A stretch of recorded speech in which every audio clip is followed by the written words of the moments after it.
குருஷேத்திர போர்ல கர்ணன் இறந்து அவர் சொர்க்கத்துக்கே போயிடுறாரு. அங்க போய் அவருக்கு பசிக்குது, எனக்கு சாப்பிட ஏதாவது வேணும்னு கேட்கிறாரு. இப்போ வைரமும் பொண்ணும் தட்டு நிறைய வச்சிடறாங்க. கர்ணன் கேட்கிறாரு, இதை எப்படி சாப்பிட்றது? நீ பூலோகத்துல இருந்தப்ப இதை தான் தானமா கொடுத்திருந்த, அதை தான் உன் அக்கௌண்ட்ல நீங்க டெபாசிட் ஆயிருக்கு.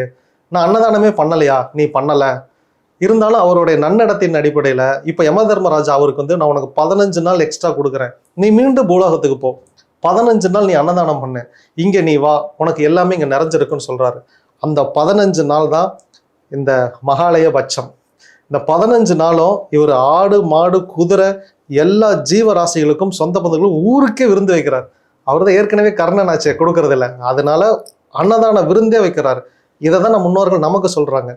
இதனுடைய சுருக்க அம்சமே கர்ணனுக்கே சொர்க்கத்தை கொடுத்த மகாலய அமாவாசை அவருக்கே கிடைச்சிச்சு.